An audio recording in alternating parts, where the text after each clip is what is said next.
meron ko ditong hawak na ayan, so empty bottle to, bali dito ko na siya tinabas.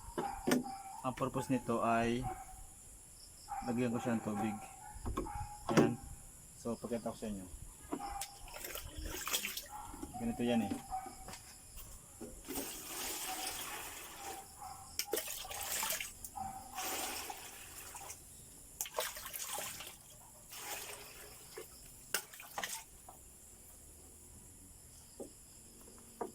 Yan.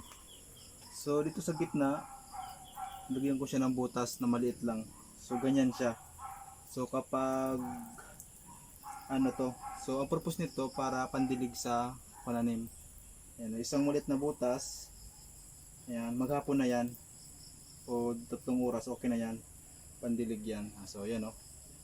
So maliit lang siya na butas na nilagay ko, sa gitna lang siya, isa lang. Yun ang purpose ko nito. So ipakita ko sa inyo guys yung ano ito. So ayan,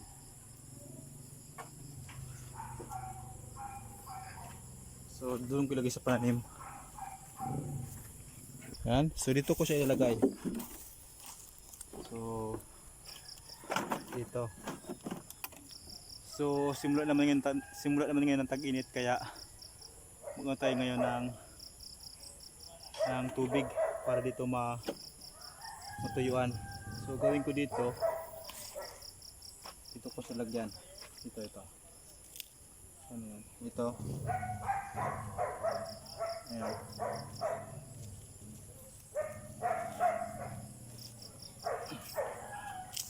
Pagka natin ito. Tapos ito, lipat ko to. Dapat dito yan. Yan. Dapat sakto siya dyan sa may ano, malapit sa may halaman.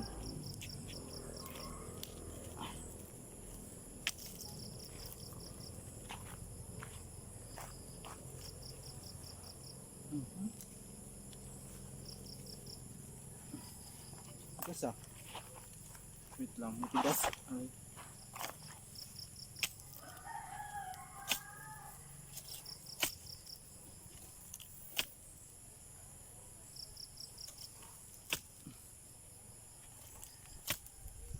Ayan. Ganyan. So ganyan siya guys. Ayan. Lagyan natin dyan.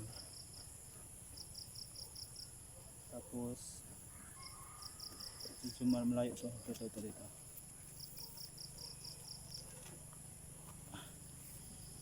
Ayan. Tapos talian natin. Dito talian.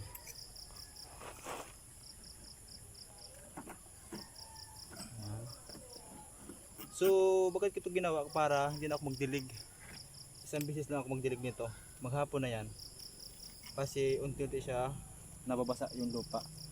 So ganun pa man ay medyo hindi na ako mahirapan. Tapos lagyan ko siya ng tubig. Ayan. So tapos yung tubig niya, babasahin niya sa taas papunta sa baba. So tingnan natin. So ito na nga pala guys yung tubig.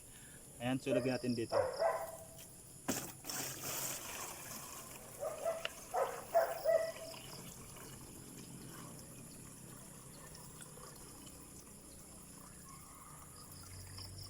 Ayan, isang timba na ganito.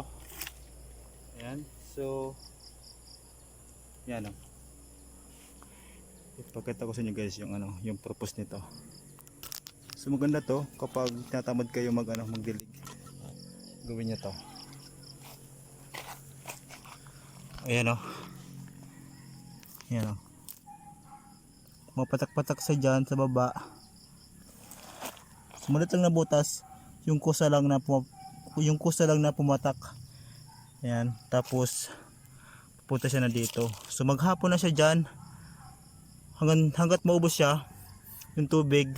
So hindi na ako mahirapan masyado. Ayan o. Saka maano to, mabasa ng konti. Ayan o. Kasi ito yung tuyo o. So simula naman ngayon ng tag-init, kaya ganoon ang lupa. Medyo tuyo na naman. So ito yung ginawa kong paraan para hindi ako masyado mahirapan. Ayan o. Ano, ganun lang, patak-patak lang, tapos yung tubig pababa siya hanggang dito, tapos lulubog siya dyan, absorb ng pananim. Yun lang. So ganito yun yung ginawa ko para, kasi marami may ano man ito, empty bottle, so sayang naman ito kaya ginamit ko. Yan o, katulad itong sa kabila, dito sa baba na to. So ganun din siya. Sana yan. Yan o. Ayan o. Ito medyo malakas ng konti o. Pero okay na yan. So maglamaga na yan. Ayan. Tapos bukas pag wala ng tubig, lalagyan ko naman siya. So ito yung tinanim ko na pananim. Ayan. So nag-recover na siya kasi yan may mga tuyo, may mga tubo na siya. Sana maano to, lumaki pa ng maayos. Ayan, so yun lang guys. So makatulong to sa inyo.